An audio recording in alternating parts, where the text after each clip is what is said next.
అండి welcome to Abhi cooking vibes. ఈరోజు మనము పాలక్ పన్నీర్ చేద్దాము. ఇలా ఇంగ్రీడియంట్స్ తీసుకొని ఇలా రెడీ చేసుకున్నాను. చేద్దామండి, రండి చేద్దాము. ఇప్పుడు ఒక బాండీ తీసుకొని స్టవ్ మీద పెట్టానండి. ఒక 4 టేబుల్ స్పూన్ ఆయిల్ వేసాను. ఇప్పుడు ఆనియన్స్ వేయించుకుందాము. ఇలా చాప్ చేసి పెట్టుకున్నాను సన్నగా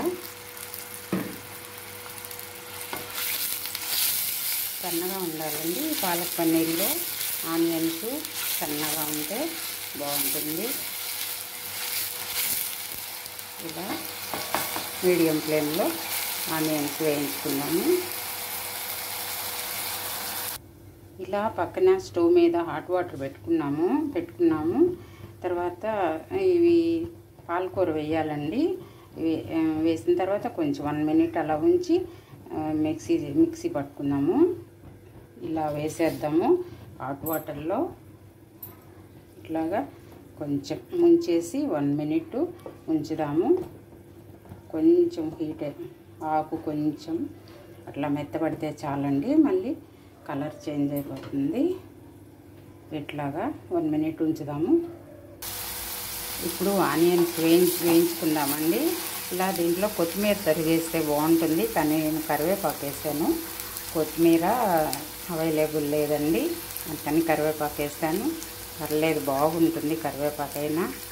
ఇప్పుడు ఇలా ఉడికిపోయిందండి పాలకూర. ఇప్పుడు తీసేసి జార్లో వేసుకున్నాము. మిక్సీ జార్లో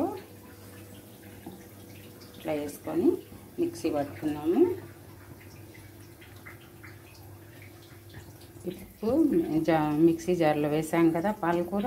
ఇప్పుడు పచ్చిమిర్చి వేసినానండి. ఇవి కారం లేవు, అందుకనేసి ఒక 5 వేసాను. చాలా కారం తక్కువ ఉన్నాయి. కొంచెం జీడిపప్పు అండి 3, ఇది ఆప్షనల్. తర్వాత వెల్లుల్లి కొంచెం జీలకర్ర వేసి మిక్సీ పట్టుకున్నాము. ఒక 1/2 స్పూన్ జీలకర్ర వేసాను. ఇలా మెత్తని పేస్ట్లా చేసుకున్నాం కదా. ఆకుకూర ఉడికేటప్పుడు ఒక 1/2 స్పూన్ సాల్ట్ వేయండి, అది చూపించలేదు. సాల్ట్ వేసి ఆకుకూర ఉడకబెట్టేసుకున్నాము. ఇప్పుడు ఆనియన్స్ ఇలా ఉడికిపోయింది కదా, చూడండి. ఇప్పుడు ఆనియన్స్ వేగిపోయాయి. కొంచెం పసుపు వేసుకున్నాము.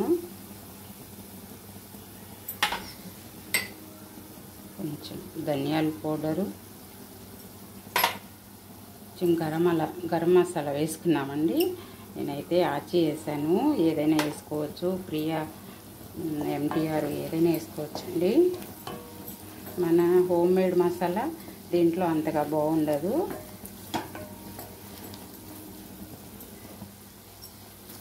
గరం మసాలా ఇది బాగుంటుంది. ఇట్లాగా వేగిన తర్వాత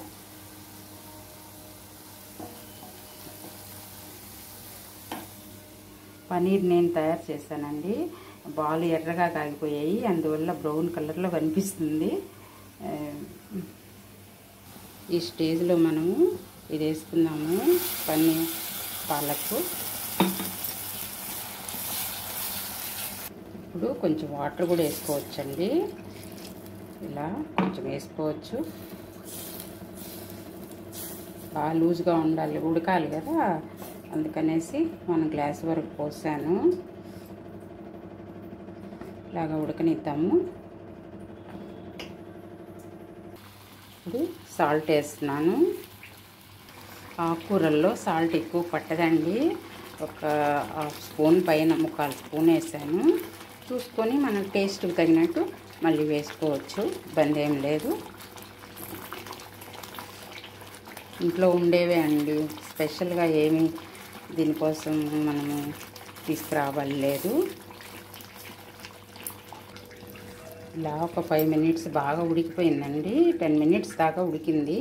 ఇప్పుడు పన్నీర్ వేసుకున్నాము. ఇది మనం ఇంట్లో చేసుకున్నాం కాబట్టి ఇది ఏమీ వేయించబడలేదండి.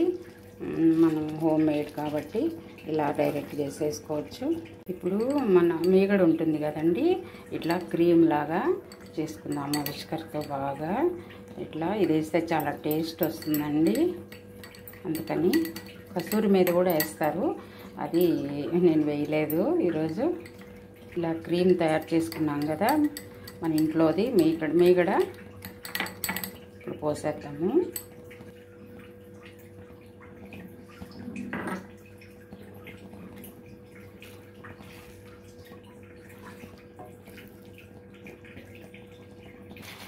అలా 1 మినిట్ అలా ఉడకనిద్దాము. చూడండి ఎంత బాగుంది, బాగా కలర్ఫుల్గా వచ్చింది కదా. ఇప్పుడు పక్కన కొంచెం ఆయిల్ వేసి ఒక బౌల్లో పెట్టాను. తాళింపు వేద్దామండి.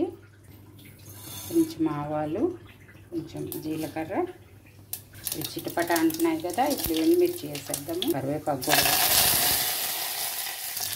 కూడా వేసేస్తాం కదా. ఇంకా తాలింపు కర్రీలో వేసేద్దాము. చూడండి ఇలా తాలింపు కూడా వేసేసాను. కర్రీ రెడీ అయిపోయిందండి సింపుల్గా. చూడండి పన్నీర్ బటర్ కర్రీ రెడీ అయిపోయింది. చాలా టేస్టీగా ఉంటుందండి. పుల్కా చపాతీలోకి చాలా బాగుంటుంది. చేసుకోండి. ప్లీజ్ డూ సబ్స్క్రైబ్ అండి. లైక్ చేయండి, షేర్ చేయండి. థ్యాంక్ యూ అండి.